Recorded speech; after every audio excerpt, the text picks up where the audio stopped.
और किसी दिन मैं रिकॉर्डिंग करना भूल जाता हूँ ना, तो मुझे याद दिला देना, मतलब तुम लोग को ऊपर यहाँ पे दिख जाता होगा कि recording. Okay sir, yes sir, दिख जाता है। अगर हाँ, अगर भूल जाए ना, कल बस मैं कल ही भूला था।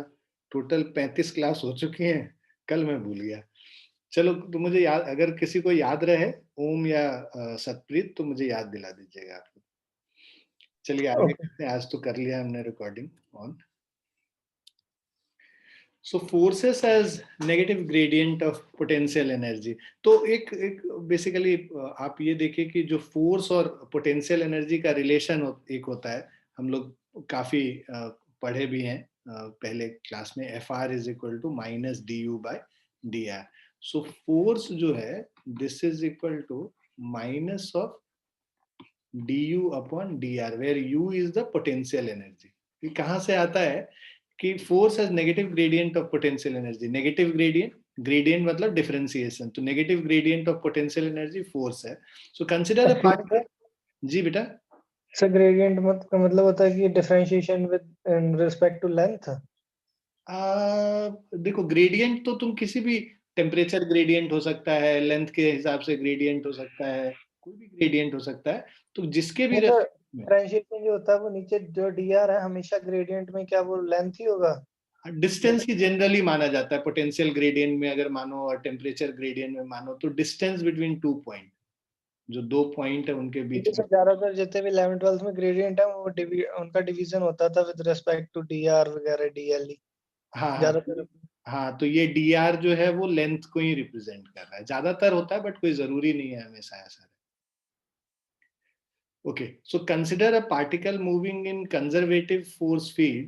So suppose it undergoes displacement dr from point 1 to 2, 1 से लेके 2 तक में जो displacement है, मान लो dr है। Let theta is the angle between dr and the conservative force। जो conservative force है, कल हम लोग पढ़े थे कि conservative force और non conservative force क्या होता है। conservative force वो है जिसमें कि वर्क डन जो है पाथ पे डिपेंडेंट नहीं होता है, वो कंजर्वेटिव फोर्स है। नॉन कंजर्वेटिव फोर्स जो है वर्क डन पाथ पे डिपेंडेंट होगा। तो उसी हिसाब से, जो अगर हम लोग कोई पॉइंट ए से लेके बी तक जा रहे हैं, तो अलग अलग पाथ से जाएंगे, तो भी वर्क डन हर पाथ से जाने पे सेम आएगा, मतलब इधर से भी जैसा जाएंगे। पोटेंशियल एनर्जी एक हाइट पे वो सेम ही रहेगी। हाँ हाँ, वो पोटेंशियल एनर्जी एक एग्जांपल हो गया उसका। Yes. Work done in going from point A to B, अगर ये पाथ डिपेंडेंट नहीं है, मतलब W1 is equal to W2 is equal to W3, तब उसको हम लोग कंजर्वेटिव फोर्स बोलेंगे। जैसे ग्रेविटेशनल फोर्स एक कंजर्वेटिव फोर्स है, और इसी वजह से ग्रेविटेशनल पोटेंशियल एनर्जी एक हाइट पे कैसी भी रास्ते से जाओ तो सेम होता है, जो दैट इज बिकॉज की ग्रेविटेशनल फोर्स कंजर्वेटिव फोर्स है। अच्छा, इसके अलावा एक नॉन कंजर्वेटिव फोर्स हुआ जो कि पाथ डिपेंडेंट होता है, वहां पे W1 और W2 सेम नहीं होगा, मतलब 1 से 2 तक जा रहे हो तुम, W1 is not equal to W2। ये केस होता है फ्रिक्शन फोर्स में। फ्रिक्शन पाथ डिपेंडेंट है, किस रास्ते से जा रहे हो उस पर तुम्हारा डिपेंड करेगा। तो frictional force non conservative force हो गया एग्जाम्पल।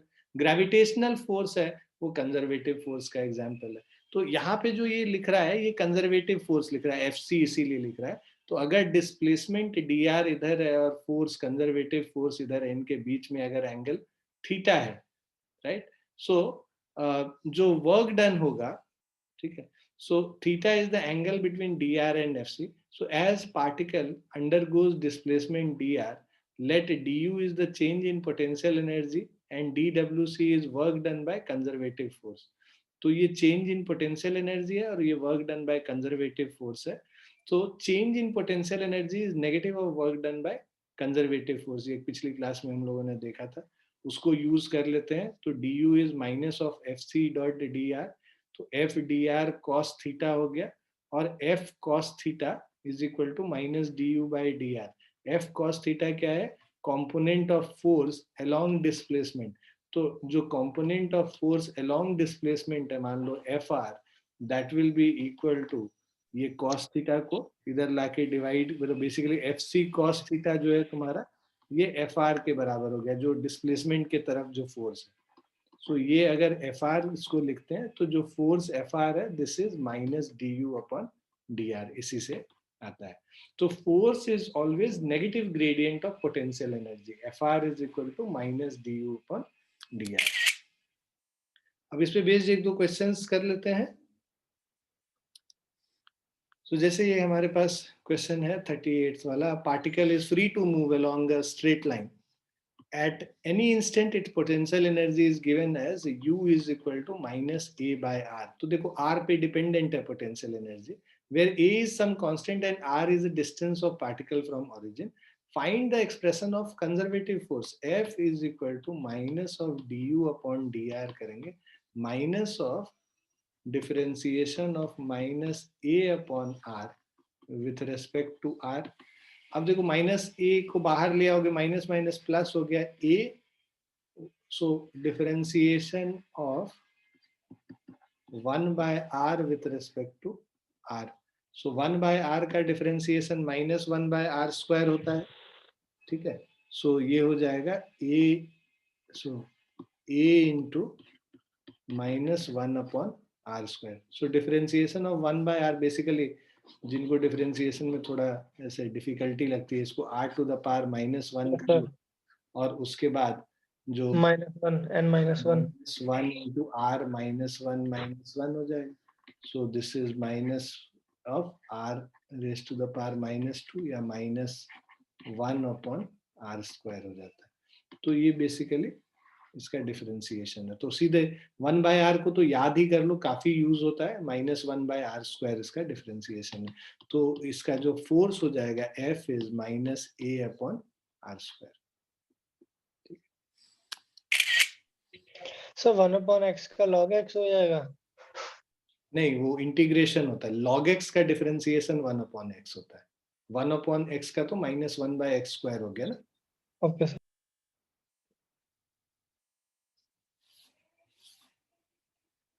नेक्स्ट पे चलते हैं। ये भी उसी तरीके का है। Gravitational potential energy of a body of mass m and height h is given by, so potential energy UG is equal to mgy दे रखा है, expression of gravitational potential energy, so F जो gravitational force F is equal to minus of du upon dy, y के about change कर रहा है, so this is equal to minus of differentiation of mgy upon y। So this is minus of mg, y का differentiation 1 हो जाता है, तो minus of mg हो जाएगा फोर्स हमारा ग्रेविटेशनल।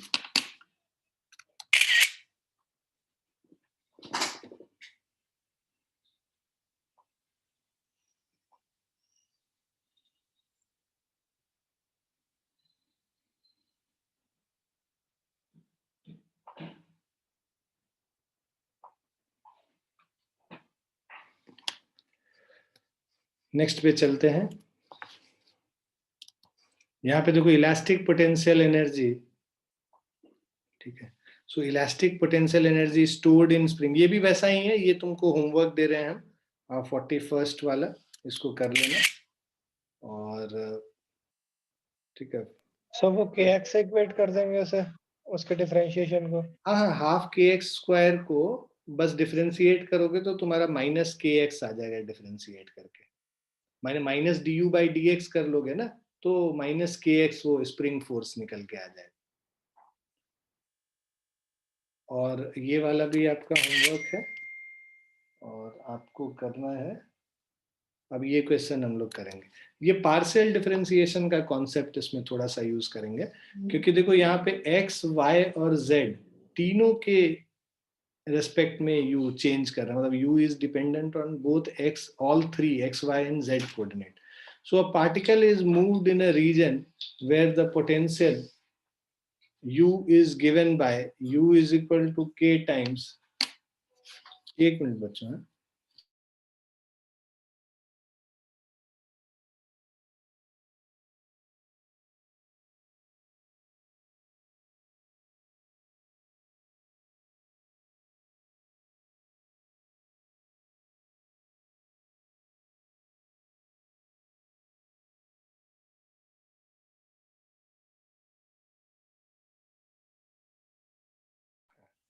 तो ये पार्शियल डिफरेंशिएशन इसका करेंगे. Particle is moving in a region where the potential u is given by, so potential u is given by k times x square plus of y square plus of z square.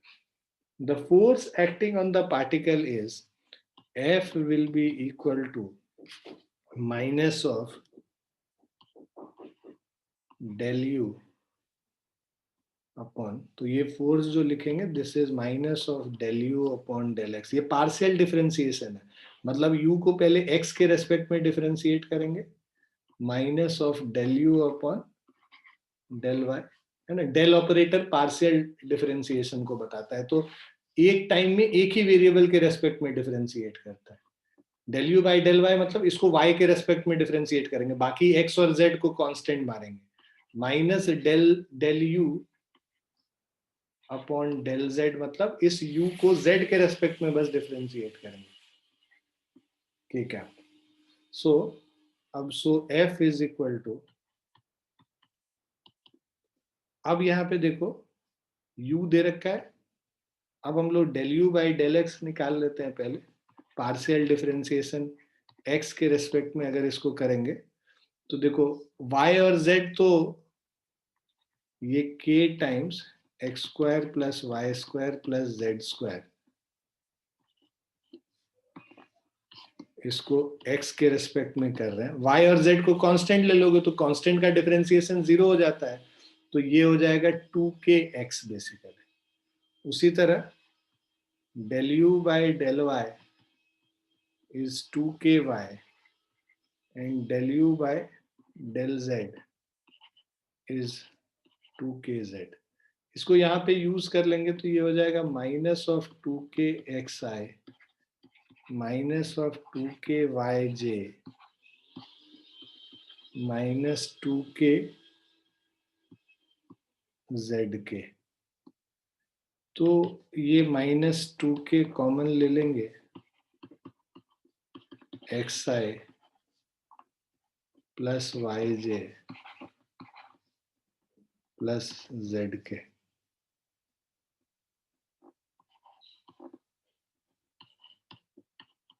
This is the force.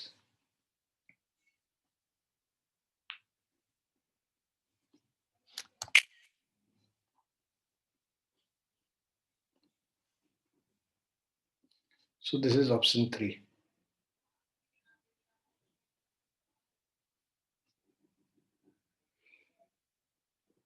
ठीक है बच्चों, आ गया समझ?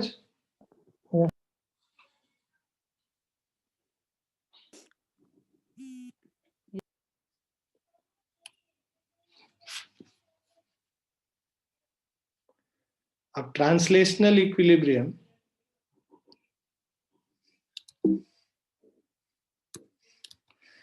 अब देखिए 3 तरीके का equilibrium होता है. एक होता है स्टेबल इक्विलिब्रियम, दूसरा होता है अनस्टेबल इक्विलिब्रियम और तीसरा होता है न्यूट्रल इक्विलिब्रियम, है ना. ये तीनों इक्विलिब्रियम को हम पोटेंशियल एनर्जी से समझेंगे अभी, क्योंकि उसका रिलेशन है समझने का. तो पोटेंशियल एनर्जी क्या होगा इन तीनों इक्विलिब्रियम पे वो समझना जरूरी है. सो सबसे पहले for a body to be in translational equilibrium net force on it must be 0. तो अगर एक बॉडी ट्रांसलेशनल इक्विलिब्रियम में है तो उस समय नेट फोर्स 0 होगा, है ना. हम लोग जानते हैं नेट फोर्स भी 0 होता है, नेट टॉर्क भी 0 होता है. For the equilibrium of body under conservative forces, अगर उस पर कंजर्वेटिव फोर्सेस लग रहा है तो यहाँ पे जो नेट फोर्स 0 कर रहे हैं वो कंजर्वेटिव फोर्स भी 0 होगा. ठीक है. कंजर्वेटिव फोर्स 0 है, हमें पता है conservative force minus D U by D X होता है, तो मतलब minus D U by D X 0 है, इसका मतलब D U by D X भी 0 है ना. So condition for translational equilibrium क्या है, du upon dx should be equal to 0. अगर हम पोटेंशियल एनर्जी के टर्म्स में बात करें, फोर्स के टर्म्स में बात करेंगे नेट फोर्स 0 है, उसके अलावा du बाई dx 0 होना चाहिए. अब there are 3 types of equilibrium. एक है स्टेबल इक्विलिब्रियम, दूसरा है अनस्टेबल इक्विलिब्रियम और तीसरा है न्यूट्रल इक्विलिब्रियम, है ना. ना स्टेबल इक्विलिब्रियम क्या कहता है, if a particle displaced slightly if a particle is displaced slightly from its equilibrium position, it is brought back to, if a particle displaced slightly from its equilibrium position is brought back to initial position by a force, then particle is said to be in stable equilibrium. मतलब कि if अगर एक particle को अगर हम उसके stable equilibrium से इधर उधर कहीं पे भी मूव करेंगे तो एक रीस्टोरिंग फोर्स उस पे एक्ट करेगा जो कि इसको वापस इसके इक्विलिब्रियम पोजीशन पे वापस ले आएगा, तब हम उसको बोलते हैं स्टेबल इक्विलिब्रियम. मतलब if a particle is there in stable equilibrium and if we displace it from its equilibrium position, it will try to regain its original position by a restoring force acting on it. Such an equilibrium is called stable equilibrium. At position of stable equilibrium, potential energy of particle is minimum as compared to its immediate surrounding. तो आसपास के surrounding से इस point का potential energy minimum होगा, जहां पे stable equilibrium होगा वहां पोटेंशियल एनर्जी मिनिमम होगा. देखो du by dx जीरो कब होता है, या तो मिनिमा के केस में या मैक्सिमा के केस में, है ना. मैक्सिमा मिनिमा तुम लोगों ने पढ़ा होगा पिछले सालों में. मैक्सिमा मिनिमा ये कहता है कि अगर किसी भी चीज को हम लोग को मैक्सिमा या मिनिमा निकालना है तो उसको डिफरेंशिएट करके जीरो से इक्वेट कर दो. सो यही चीज तो हम कर रहे हैं, du by dx को जीरो बता रहे हैं, मतलब जीरो है इसका मतलब या तो मैक्सिमम होगा या मिनिमम होगा. अगर वही चीज मिनिमम है तब वो स्टेबल इक्विलिब्रियम का केस होगा. So if potential energy is minimum, in that case there will be a stable equilibrium. For example, a body placed in the bottom of a bowl is in stable equilibrium. यहाँ पे एक bowl है और इसमें एक, मान लो एक छोटा सा गोल सा ऑब्जेक्ट रखा है. अब इसको तुम इधर घुमा के यहाँ पे रखोगे तो ये क्या होगा, ये वापस किधर आना चाहेगा, वापस इधर आना चाहेगा.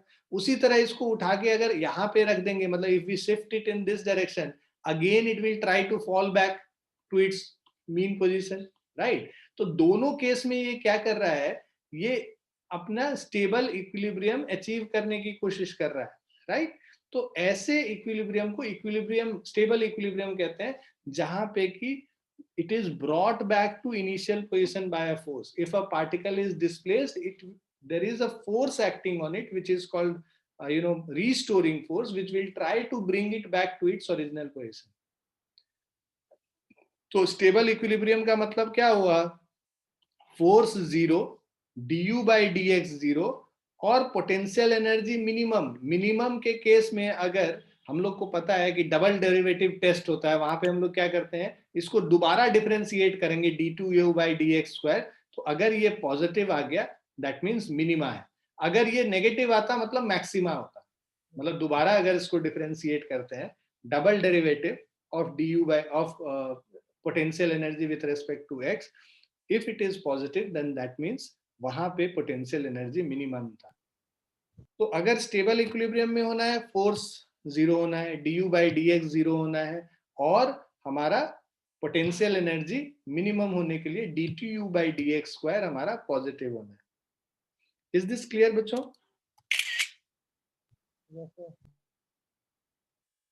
ओके, नेक्स्ट पे चलते हैं. Betsy are you? अच्छा, Betsy is not there. Next पे चलते हैं, अनस्टेबल इक्विलिब्रियम. अब अनस्टेबल इक्विलिब्रियम क्या है कि अगर हमारे पास एक ये इस तरह का बाउल है, हेमिस्फेरिकल बाउल, इसके ऊपर एक मास को रखे हैं. अब अगर इसको थोड़ा भी इधर मूव करेंगे तो क्या ये वापस ऊपर जाएगा? नहीं जाएगा.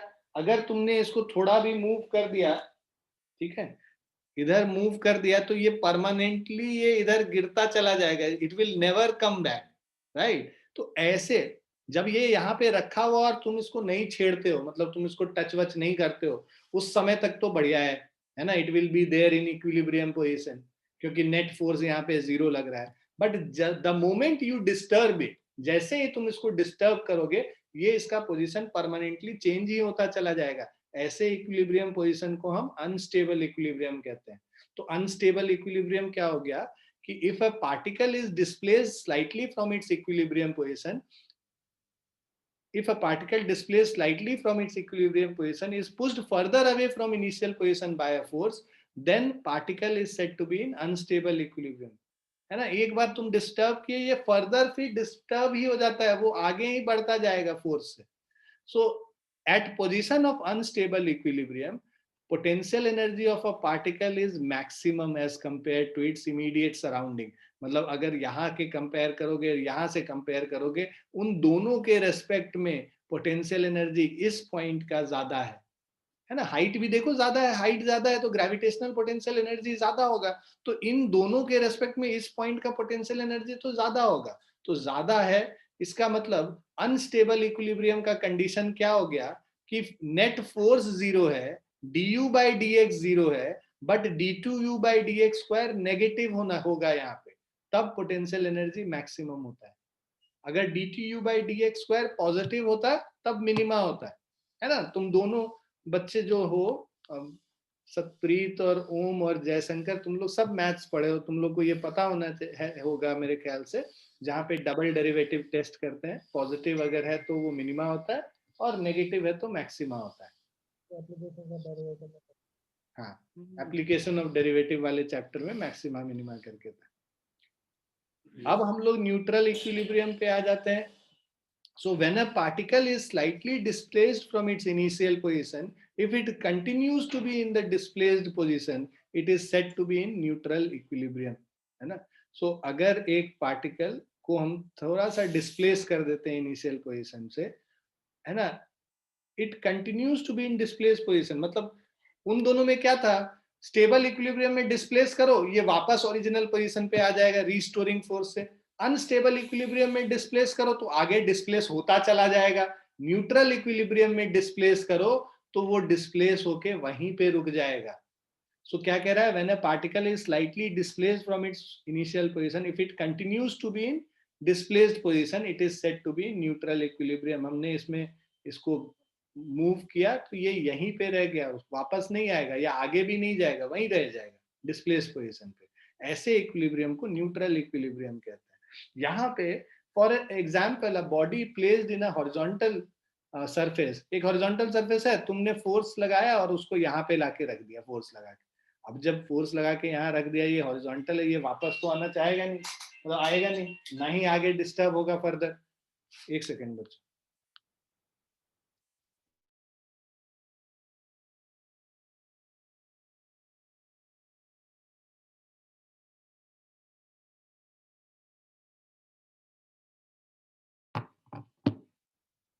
Okay. Now at point of neutral equilibrium we have, neutral equilibrium में क्या क्या कंडीशन है भाई, नेट फोर्स जीरो होना चाहिए, du by dx भी जीरो होना चाहिए, और पोटेंशियल एनर्जी कांस्टेंट है, मतलब dtu by dx स्क्वायर भी जीरो होना चाहिए. तो देखो एक बार फटाफट हम लोग ये कर लेते हैं कि अगर ये स्टेबल इक्विलिब्रियम है, स्टेबल इक्विलिब्रियम के केस में f is equal to zero, du by dx zero, to 0, second derivative is positive, dx square positive. अब हम लोग अनस्टेबल इक्विलिब्रियम अगर देखें तो f equals to 0, f zero, d over dx equals to 0, बहुत बढ़िया, second derivative is negative. बहुत बढ़िया, ठीक है. और न्यूट्रल इक्विलिब्रियम की बात करेंगे तो न्यूट्रल इक्विलिब्रियम में क्या हो जाएगा, f equals to 0, d over dx 0, second derivative also 0. बहुत बढ़िया. तो ये चीज को ध्यान रखोगे तो पूरा इक्विलिब्रियम इसी से बेस्ड है. और बहुत क्वेश्चन भी पूछा जाता है इससे, जो इक्विलिब्रियम वाले इनका बहुत सारे क्वेश्चंस भी पूछे जाते हैं. नेक्स्ट पे चलते हैं. अब ये potential energy curve and equilibrium, इसमें अगर हम कर्व दिया हुआ है, यू एक्स ग्राफ दिया हुआ है, पोटेंशियल एनर्जी और डिस्प्लेसमेंट के बीच में अगर एक ग्राफ दे रखा है हम लोगों को, उस ग्राफ से अगर हम लोग इक्विलिब्रियम को समझें, figure below shows a variation in potential energy of particle that can move along x axis. Now at A potential energy is minimum, यहाँ पे ए पे पोटेंशियल एनर्जी मिनिमम है, बी पे पोटेंशियल एनर्जी मैक्सिमम है. So at A, potential energy is minimum as compared to its immediate surrounding. So therefore, position X corresponding to A is a position of stable equilibrium. तो ये जो position है, इस position पे आपको stable equilibrium मिलेगा. और इस पोजीशन पे मान लो x डैश कोई पोजीशन मानते हैं एट b, यहाँ पे बिकॉज इमीडिएट सराउंडिंग के रेस्पेक्ट में इसका पोटेंशियल एनर्जी ज्यादा है b पॉइंट का, so at b potential energy is maximum as compared to immediate surroundings, therefore position x corresponding to n corresponding to b होगा, corresponding to b is position of unstable equilibrium.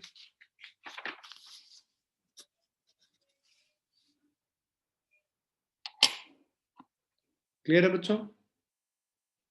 Yes sir.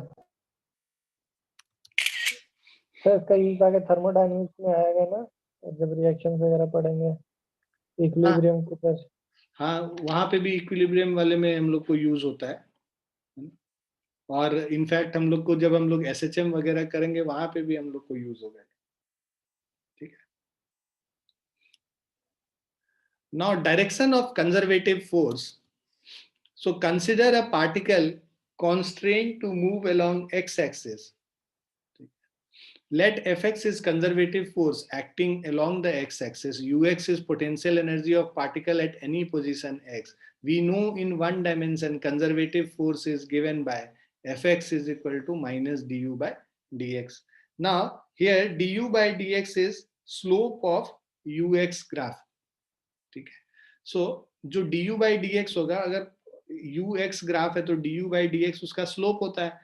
अब यहाँ पे देखो, इस point A पे du by dx negative है, इस point B पे du by dx 0 है, C पॉइंट पे देखोगे du by dx पॉजिटिव है, D पे भी 0 है और E पे भी du by dx 0 है।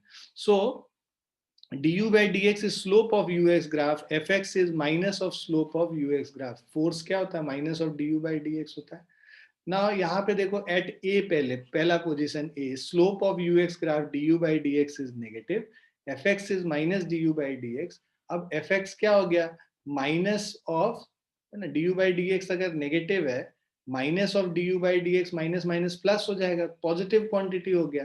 Force is directed along positive x axis, so generally positive force represents repulsion. उसके बाद एट बी अगर हम लोग देखते हैं, यहाँ बी पॉइंट पे du by dx 0 है तो फोर्स भी 0 हो जाएगा, particle is in equilibrium. At B potential energy is minimum in comparison to immediate surrounding, तो B must be in stable equilibrium, यहाँ बी पे स्टेबल इक्विलिब्रियम में हो जाएगा। नेक्स्ट आते हैं सी पॉइंट पे, at C slope of ux graph is positive, f is minus du by dx, तो फोर्स क्या हो जाएगा? नेगेटिव हो जाएगा। फोर्स नेगेटिव हो जाएगा मतलब it is directed along negative x axis, so generally negative force represents attraction। d point पे du by dx अगेन 0 है, बट इमीडिएट सराउंडिंग से इसका u जो है बड़ा है, सो इसीलिए इसको अनस्टेबल इक्विलिब्रियम का पोजीशन कहेंगे। fx minus du by dx 0 हो गया, particle is in equilibrium at d, potential energy is maximum in comparison to immediate surrounding, अपने नेबरिंग पॉइंट से इसका du जो u का वैल्यू है ये मैक्सिमम होगा, इसीलिए ये अनस्टेबल इक्विलिब्रियम में कहलाता है पॉइंट d पे। At e slope of ux graph 0 है, fx 0 हो गया, पार्टिकल इज इन इक्विलिब्रियम। अब इमीडिएट सराउंडिंग से अगर आप कंपेयर करोगे तो यहाँ पे इसका position E, so potential energy of particle remains constant, तो इसीलिए E क्या हो जाएगा? Neutral equilibrium. ठीक है, तो ux ग्राफ से सेम चीज जो हम लोग समझे थे वो चीज दिया हुआ है यहाँ पे। अब हम लोग मैकेनिकल एनर्जी पे आते हैं, कंजर्वेशन ऑफ एनर्जी वाला जो पोर्शन है, इसी पे बेस्ड दो ही चीज इसमें बहुत इंपॉर्टेंट है पूरे चैप्टर में, एक वर्क एनर्जी थ्योरम और दूसरा कंजर्वेशन ऑफ मैकेनिकल एनर्जी। इन दोनों पे अगर कमांड हो गया तो न्यूमेरिकल सारे निकल जाएंगे तुम्हारे। ठीक है, बाकी सब है थियोरेटिकल पार्ट्स हैं जो कि थ्योरी वाले कॉन्सेप्चुअल क्वेश्चंस आएंगे उसमें हेल्प करेगा, बट ये दोनों जो पोर्शन है, वर्क एनर्जी थ्योरम और conservation of mechanical energy, theorem वही है ना, kinetic energy equals to half mv square minus half mv square. हाँ, basically conservation of mechanical energy है sum of potential energy plus kinetic energy is always constant. तो kinetic energy half mv² हो गया, potential energy मान लो mgh है, तो दो किसी भी दो पॉइंट पे हमेशा ये जो सम है ये कांस्टेंट रहता है. So mechanical energy of a body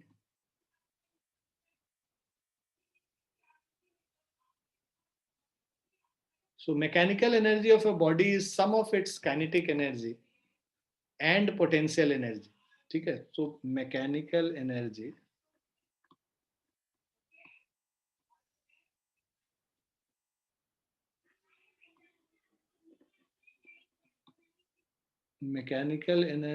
is equal to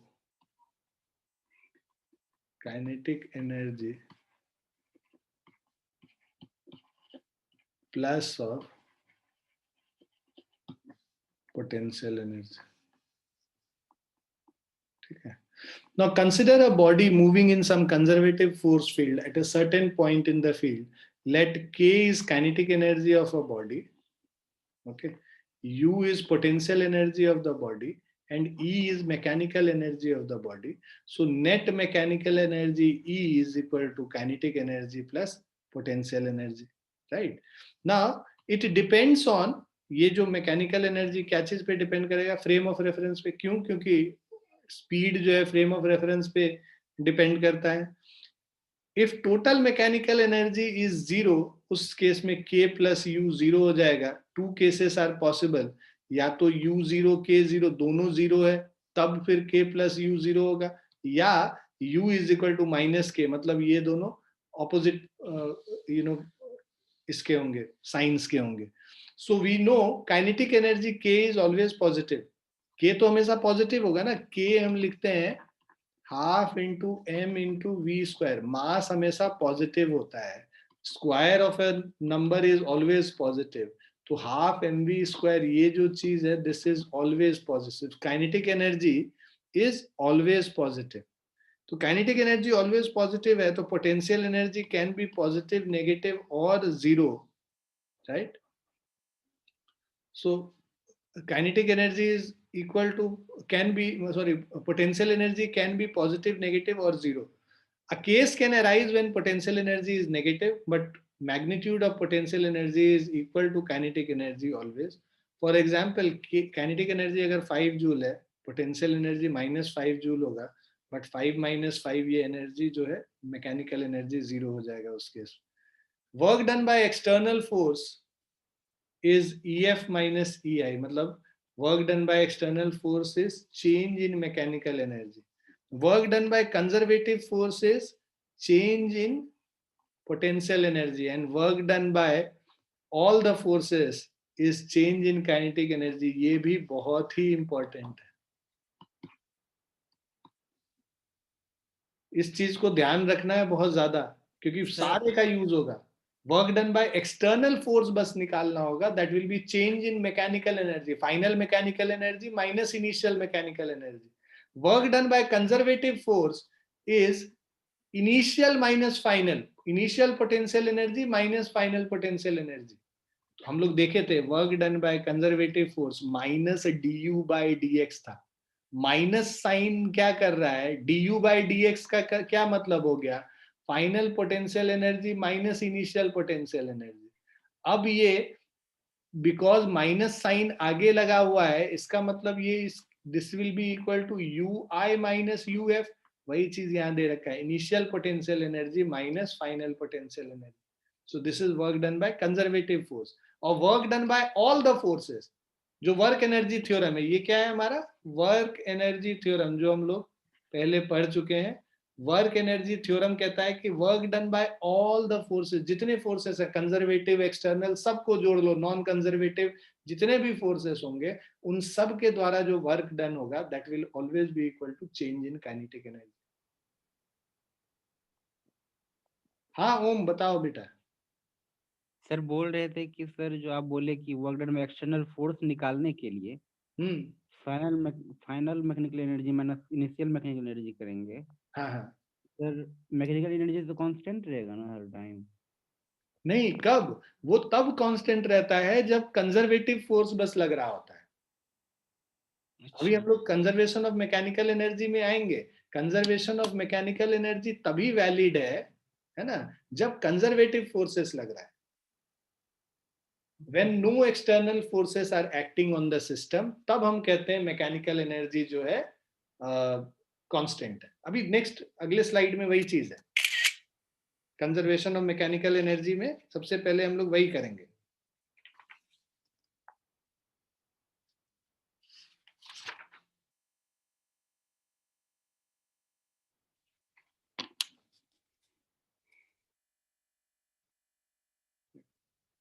तो एक बार मैं उस चीज को रिपीट कर देता हूं जो पीछे हम लोग अभी किए थे, कि work done by external forces, क्योंकि बहुत ही इंपॉर्टेंट है, एक जगह लिखा हुआ रहेगा तो ध्यान रहेगा हमेशा। This is change in mechanical energy. Change in mechanical energy का मतलब हो गया final mechanical energy minus initial mechanical energy. उसके बाद आते हैं work done by conservative forces, है ना। यहाँ पे बस कंजर्वेटिव फोर्स को इंक्लूड करेंगे और कुछ नहीं। अगर एक ऑब्जेक्ट पे बस कंजर्वेटिव फोर्स लग रहा है तो work done by conservative force will be initial potential energy minus final potential energy. Initial potential energy minus final potential energy, ठीक है। या ऐसे भी कर सकते हो, is equal to minus of UF minus UI. तीसरा है work done by all the forces is equal to change in kinetic energy, final kinetic energy minus initial kinetic energy, ठीक है। अब देखो पढ़ते हैं, यहाँ पे तुमको ज्यादा अच्छे से समझ में आएगा क्या लिखा है। According to principle of conservation of mechanical energy, when only conservative force act on a body, है ना। ओम देख लियो बेटा। Yes sir. When only conservative force act on a body and no external force, यहाँ पे ये भी होना चाहिए था, no external force acts, तब total mechanical energy of a body remains constant. So consider a body moving in some conservative force field at a certain, है ना। कंजर्वेटिव फोर्स को इंटरनल फोर्सेस कहते थे, पिछली क्लास में हम लोग पढ़ रहे थे। तो बस इंटरनल फोर्स लग रहा है एक सिस्टम पे, मतलब कि कंजर्वेटिव फोर्स बस लग रहा है at a certain point in the field, है ना। Let K represent kinetic energy of the body, U represent potential energy, E represent total mechanical energy. So according to principle of conservation of mechanical energy, if only conservative force act on a body, k plus u is equal to E is always constant. इसके साथ ये हमेशा ध्यान रखना कि conservative force जब act हो रहा है तभी हम मैकेनिकल एनर्जी को कंजर्व कर सकते हैं। मतलब कि अगर फ्रिक्शन लग रहा होगा ना, तो उस समय हम लोग जो है ना मैकेनिकल एनर्जी को नहीं कंजर्व करेंगे। आ रहा समझ में? वहां पे हम कुछ और करेंगे, वो हम बताएंगे तुमको जब हम लोग क्वेश्चन कर रहे होंगे। इन सब का इस्तेमाल करेंगे, ये जो तीन चीज पढ़ा है ना, इनका इस्तेमाल करेंगे तीनों का, जहां जहां पे जो चीज रिक्वायर्ड हो। तो इसीलिए कॉन्सेप्ट मतलब यही सब चीज है। कॉन्सेप्ट जितना अच्छे से समझोगे इस चीज को ना, तभी क्वेश्चन बना पाओगे, क्योंकि ये समझ में आएगा तब तुमको पता रहेगा कहाँ पे क्या लगा सकते हैं और कहाँ नहीं लगा सकते हैं, है ना। बहुत बच्चे तो आईआईटी भी चले जाते हैं बिना ये पता चले कि बेसिकली कहाँ पे क्या लगाना है, बट फिर वो मजा नहीं आएगा, फिर वो तुक्का वाला बात है कि लग गया तो लग गया, नहीं लगा तो नहीं लगा टाइप्स। समझ के करोगे तो हमेशा कॉन्फिडेंट होके करोगे। चलो इसका एक्सप्लेनेशन क्या है। Consider a body that moves in some conservative force field. मान लो इसी चीज को समझा रहे हैं कि कैसे। सो कंजर्वेटिव फोर्स फील्ड में एक बॉडी को हम लोग मूव करा रहे हैं पॉइंट 1 से लेकर पॉइंट 2 तक। Suppose its kinetic energy changes from K1 to K2, है ना, और potential energy changes from U1 to U2। We know that work done by a conservative force in terms of the change in potential energy is given by, हम लोग को पता है भाई work done U2 minus U1 minus of WC हो जाएगा। U2 मतलब U final minus U initial is equal to minus of work done, क्योंकि U initial minus U final work done था, है ना। तो U2 minus U1 is minus of work done by conservative force. Work done by all the forces is K2 minus K1. Now as only conservative force is acting, मतलब बस conservative force लग रहा है, तो work done by यहाँ पे all forces की जगह बस conservative force is K2 minus K1।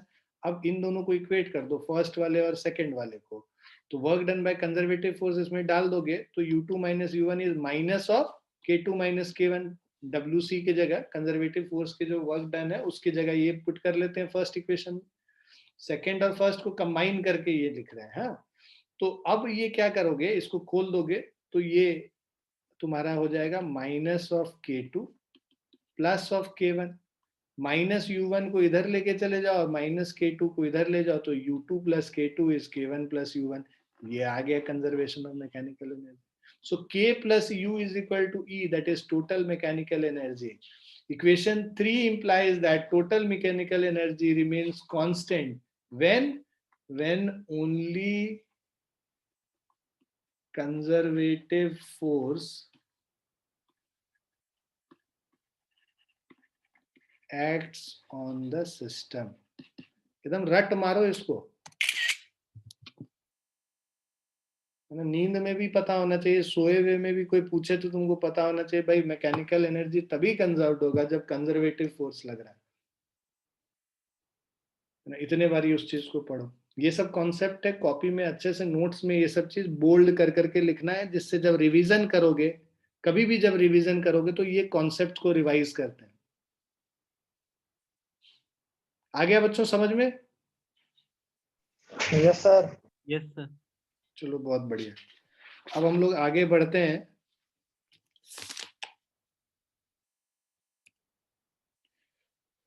सो इसका मतलब क्या हुआ कि if only conservative forces act, उस केस में kinetic energy plus potential energy is equal to mechanical energy is always constant. Hence, change in kinetic energy plus mechanical plus potential energy is change in mechanical energy. If E is constant, तो delta E 0 हो गया, delta K plus delta U 0 हो गया, और delta K plus delta U 0 है। Change in potential energy plus kinetic energy 0 हो गया, मतलब change in potential energy is equal to change in negative of change of kinetic energy.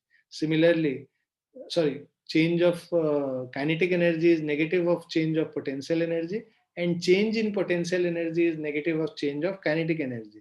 So if kinetic energy of the body increases, its potential energy decreases. Negative है ना, तो अगर kinetic energy increase करेगा तो delta U के आगे negative लगा हुआ है, मतलब ये डिक्रीज करेगा। उसी तरह अगर डेल्टा यू इंक्रीज करता है तो डेल्टा के डिक्रीज करेगा, मतलब अगर पोटेंशियल एनर्जी बढ़ाओगे तो काइनेटिक एनर्जी घटेगा, काइनेटिक एनर्जी बढ़ाओगे तो पोटेंशियल एनर्जी घटेगा, दोनों इनवर्सली प्रोपोर्शनल।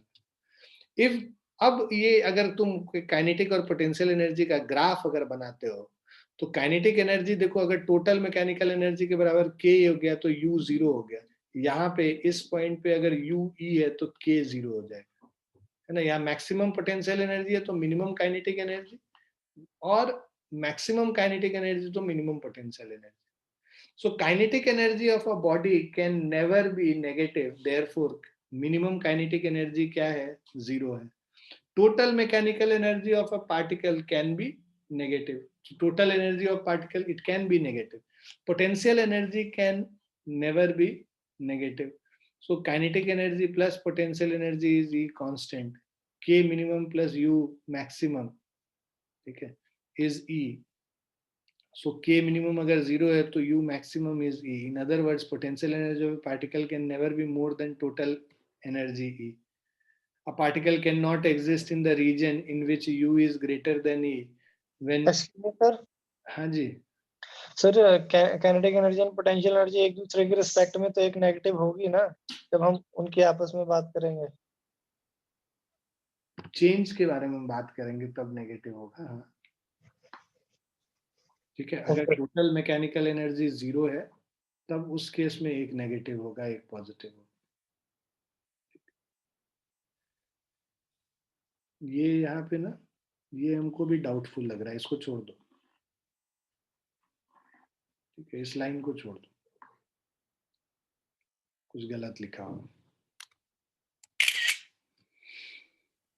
ये सर पोटेंशियल, हाँ बेटा बोलो। काइनेटिक एनर्जी तो हमेशा पॉजिटिव होगा, पोटेंशियल तो सर नहीं लगा सकते। नहीं नहीं, इसीलिए तो इसको, ये वाला लाइन हम इसीलिए तो काट दिया, इसको छोड़ दो, मिसप्रिंट होगा कुछ। ठीक है, अब gradual and sudden loading of a spring, कि अगर एक स्प्रिंग को आप धीरे धीरे उसको लोड बढ़ाते हैं उसका, और अचानक से लोड बढ़ाते हैं, इसमें क्या डिफरेंस आता है, दोनों अलग अलग कंडीशन है, उसको एक बार अगर हम लोग समझें। So consider a spring of force constant के हैंगिंग फ्रॉम द सीलिंग, है ना, एक अगर स्प्रिंग कांस्टेंट के साथ स्प्रिंग हैंग कर रहा है सीलिंग पे। Now a small block of mass m is attached to its lower end and allowed to move slowly without acceleration. इसको accelerate नहीं करने देते हैं, इसको धीरे धीरे move करने देते हैं by putting finger below the block. block पे ऐसे हाथ रख के उसको धीरे धीरे नीचे लेके आते हैं. When block reaches its lowest position, remove the finger. At this stage, the block is in static equilibrium. Let extension in the spring be y naught. तो by Hooke's law, k y naught is equal to mg. by Hooke's law के हिसाब से इसमें जो force लगेगा that is k times y naught, x naught लिखा हुआ है, k times y naught will be equal to mg, क्योंकि इसमें जो एक्सटेंशन हो गया है वो y नॉट से एक्सटेंड कर गया है, सो y not is mg by k हो गया. Now the block is attached to lower end of the spring and left to fall freely from relaxed position. यहाँ पे अटैच किया और उसको छोड़ दिया अपने आप गिरने के लिए. ठीक है, अब उस ये वाला केस इस केस से कैसे अलग है मैं बताता हूँ. ठीक है, so fall freely from relaxed position, the block starts oscillating about mean position. Here the block is not in equilibrium at its lowest position. The maximum extension, तो यहाँ पे जब तुम छोड़ दोगे ना तो ये मैक्सिमम पोजीशन तक जाएगा, उसके बाद फिर इधर आएगा तो ये मीन पोजीशन से ऑसिलेट करेगा. तो जो ऑसिलेशंस हैं वो ऑसिलेशन का जो एम्पलीट्यूड है उसको भी ऐड कर देंगे इससे, तो हमें मैक्सिमम एक्सटेंशन निकल के आ जाएगा. So at the lowest point, ky is greater than mg. By conservation of mechanical energy, mgy is equal to, जो यहाँ पे जो पोजीशन था, मान लो इसके जो मैक्सिमम पोजीशन पे यहाँ पे पोटेंशियल एनर्जी 0 मान लेते हैं, है ना, और यहाँ पे जो पोटेंशियल एनर्जी है mgy है, तो और यहाँ पे जो स्प्रिंग का यहाँ पे वेलोसिटी भी 0 हो गया. ठीक है, तो काइनेटिक एनर्जी भी 0 हो गया, और जो स्प्रिंग का जो पोटेंशियल एनर्जी है वो कितना हो गया, जो elastic potential energy half K Y square. तो एम जी वाई को हम लोग क्या करेंगे, हाफ के वाई स्क्वायर से इक्वेट कर देंगे. तो M G Y is equal to half K Y square. ठीक है, इसको इक्वेट करेंगे तो y का वैल्यू 2 mg बाई के है, mg बाई के y नॉट है, तो ये ट्वाइस ऑफ y नॉट हो गया. ठीक है, तो जब हम लोग सडनली लोड कर देते हैं स्प्रिंग को, उस समय मैक्सिमम एक्सटेंशन कुछ और होगा, और धीरे धीरे लोड करेंगे उस समय मैक्सिमम एक्सटेंशन कुछ और, मीन पोजीशन पे जाके रह जाएगा.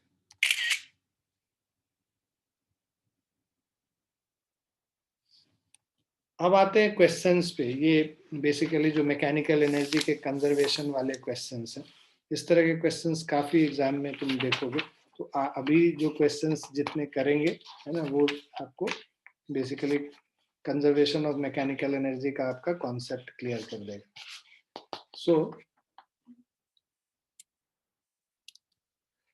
51st क्वेश्चन क्या कह रहा है, particle is placed at point A of A frictionless track. Frictionless track से क्या फायदा हुआ बताओ,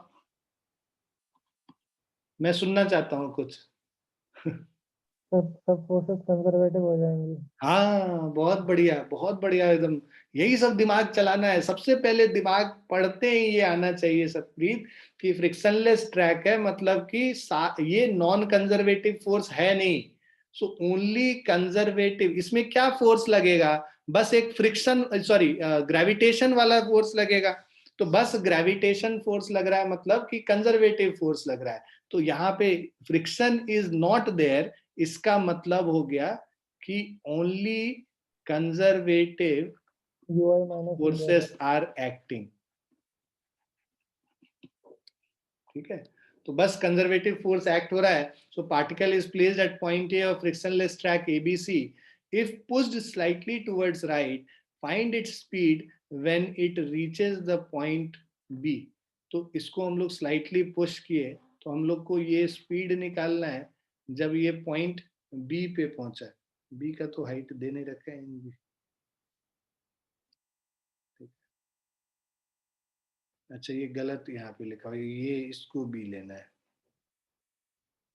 ठीक है, इस पॉइंट को बी ले लो, फिगर थोड़ा गलत। ठीक है, तो this point is B, this point. Okay,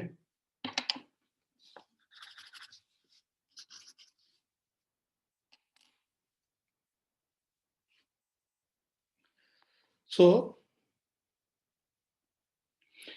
हाँ, find it speed when it reaches the point B. अब देखो यहाँ पे जब तुमने स्लाइटली पुश किया है, इस समय जो वेलोसिटी है u इज इक्वल टू 0, और यहाँ पे जो वेलोसिटी है मान लो v है जो हम लोग को निकालना है, right. So since only conservative forces are acting as the track is frictionless, है ना। बस जब बस ग्रेविटेशनल फोर्स लगेगा तो total mechanical energy at A is equal to total mechanical, so energy will be conserved by conservation of mechanical energy. So by conservation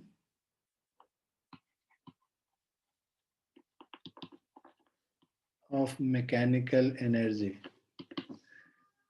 energy at A is equal to energy at B. Energy at A क्या हो गया, potential energy at A plus kinetic energy at A, potential energy at B plus kinetic energy at B. So potential energy at A जो है हमारा mg into 1 plus kinetic energy at A half mu square, potential energy at B mg into 0.5। हम लोग इसको मान लेते हैं reference line. सो ये हमारा रेफरेंस लाइन हो गया। रेफरेंस लाइन में पोटेंशियल एनर्जी क्या होता है, 0 होता है इस पॉइंट पे, इस लाइन में।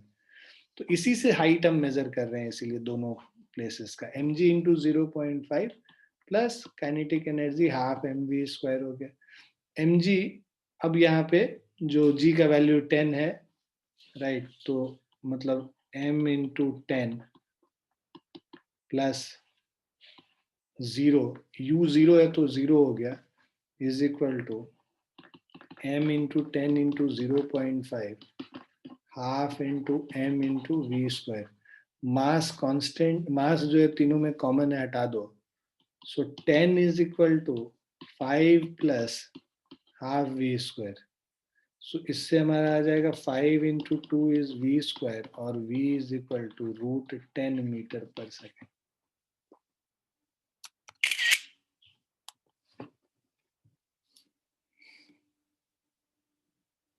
एक्सक्यूज मी सर, हाँ जी बेटा। तो पॉइंट सी पे जाके तो 0 ही हो जाएगी ना। पॉइंट सी मतलब अगर इसको मानते हैं सी, हाँ यस सर। हाँ, अगर दोनों का हाइट अगर सेम होगा तब फिर जितना स्पीड यहाँ पे था उतना ही स्पीड यहाँ पे। ठीक है, बट उसके बारे में कुछ दे नहीं रखा है तो अभी तो हम लोग इसको भूल जाते हैं। तो इसको तो फिर गैलीलियो के एक्सपेरिमेंट से भी कर सकते हैं ना, कि उतना ही राइज करेगा जितनी हाइट इधर है। हाँ, गैलीलियोस एक्सपेरिमेंट से ही तो ये पूरा सारा चीज आया था ना, यही एक्सपेरिमेंट तो था गैलीलियो का। यस सर, उन्होंने 3 करके देखे थे। एक तो फ्रिक्शनलेस था, एक की हाइट बिल्कुल मतलब बराबर कर दी थी, एक की हाइट थोड़ी कम थी, हम्म एक बिल्कुल इंक्लाइन था, आगे प्लेन था वो। हम्म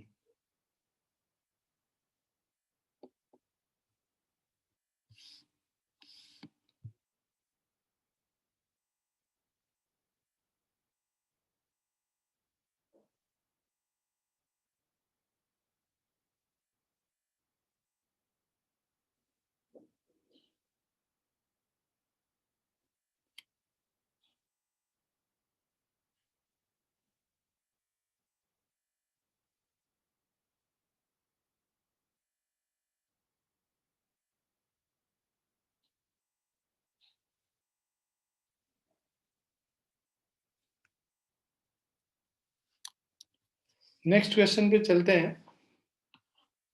यहां पे कह रहा है a load W is suspended from a self-propelled crane by a cable of length D। तो एक केबल ऑफ लेंथ D से इसको हम लोग हैंग किए हुए हैं।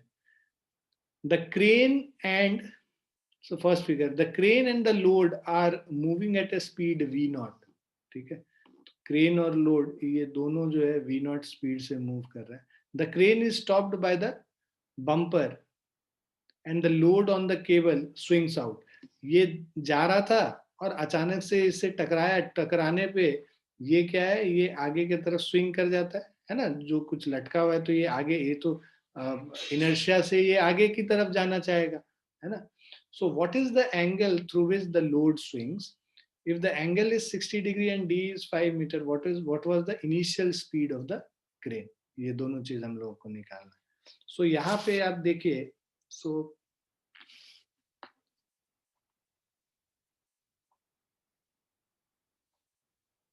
अब देखो यहाँ पे जो टेंशन टी है इस पे जो लग रहा है वो mg के बराबर है, राइट। और टेंशन इधर लग रहा है और इस पे डिस्प्लेसमेंट इधर हो रहा है।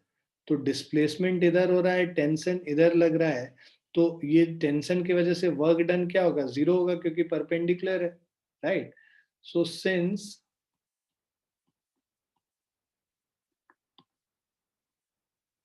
no external force is acting in horizontal direction, ठीक है, so that's why total energy, hence total energy is conserved यहाँ पे, ठीक है। सो इससे अब जो फोर्स हम लोग जो टोटल एनर्जी अगर कंजर्व्ड है तो kinetic energy, initial kinetic energy plus initial potential energy is final kinetic energy plus final potential energy. अब देखिए ये इनिशियली ये v नॉट स्पीड से मूव कर रहा था, तो और इसको, इस पॉइंट को हम लोग है ना रेफरेंस लेवल मान लेते हैं। सो रेफरेंस लेवल पे पोटेंशियल एनर्जी यहाँ पे जीरो हो जाएगा, तो इनिशियल पोटेंशियल एनर्जी हम लोग जीरो लेते हैं, right. So half into load W is suspended, load का वैल्यू W दे रखा है, तो मास कितना हो जाएगा, W बाई जी हो जाएगा। So half into W by G इसका mass into initial velocity v naught square plus initial potential energy zero is equal to final kinetic energy. जब ये एक्सट्रीम पोजीशन पे पहुंचेगा उस समय इसका वेलोसिटी मोमेंटरली जीरो होता है, तो वहां पे final potential energy, final kinetic energy zero हो जाएगा, प्लस फाइनल पोटेंशियल एनर्जी, मान लो ये कुछ हाइट है ना, यहाँ पे this whole thing is d, और ये d है, ये वाला जो लेंथ होगा इधर से इधर, ये d cos थीटा हो गया। एक बार अच्छे से फिगर यहाँ बना देते हैं तुमको समझ में आने के लिए।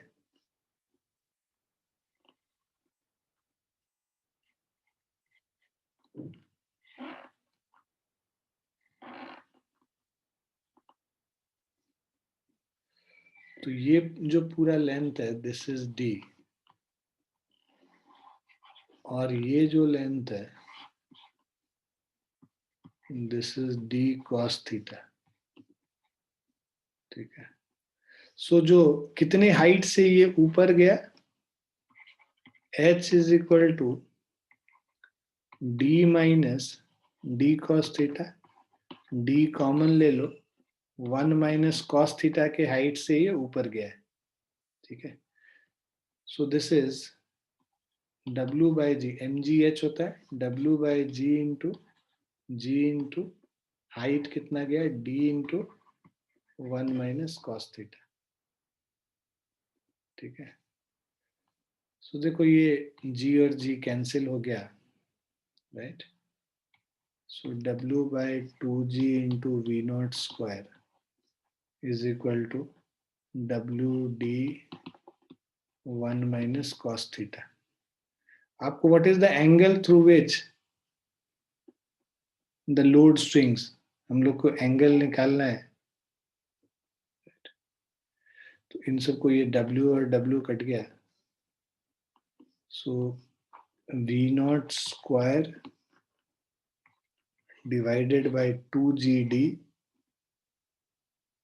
is equal to 1 minus cos theta. अब इसको हम लोग क्या लिख सकते हैं? 1 माइनस कॉस थीटा को 2 साइन स्क्वायर थीटा बाई 2.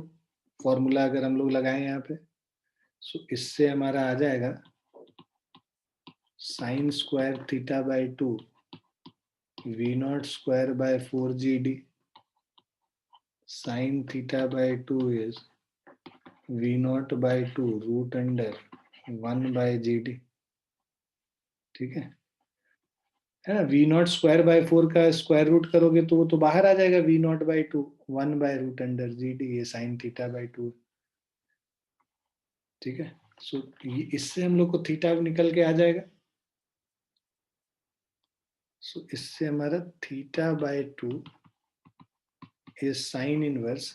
यहाँ के बाद हम लोग इधर कर रहे हैं. So sine inverse V naught by 2 1 by root GD. So or theta is equal to 2 sine inverse V naught by 2 1 by root GD.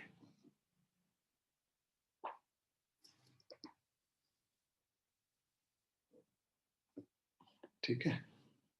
Now if the angle is 60 degree and D is equal to 5 meter, so हम लोग का theta is equal to 60 degree, right? And D is equal to 5 meter.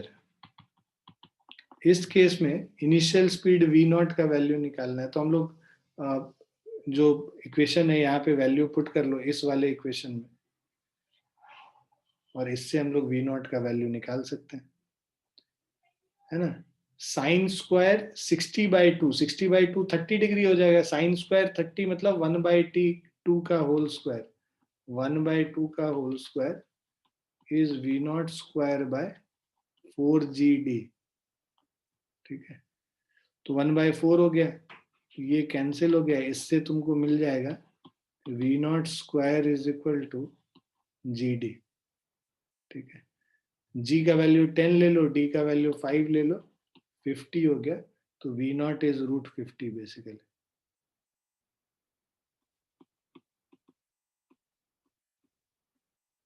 Clear है बच्चों?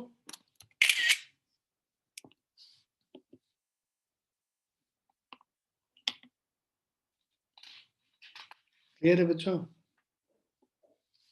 Yes sir. ठीक है. 2 question तुम्हें homework देंगे, वो दोनों क्वेश्चन करना अभी, है ना? इजी है दोनों क्वेश्चन, इसी तरीके के हैं. एक ये करना है तुम्हें और दूसरा ये करना है. ठीक है. चलो will stop here for the day. और इसके आगे हम लोग नेक्स्ट क्लास में करेंगे. थोड़ा पावर से शुरू करेंगे. पहले पावर का थ्योरी कर लेंगे, फिर टाइम बचेगा तो और कुछ क्वेश्चंस करेंगे कंजर्वेशन ऑफ एनर्जी से. So will try and finish it tomorrow.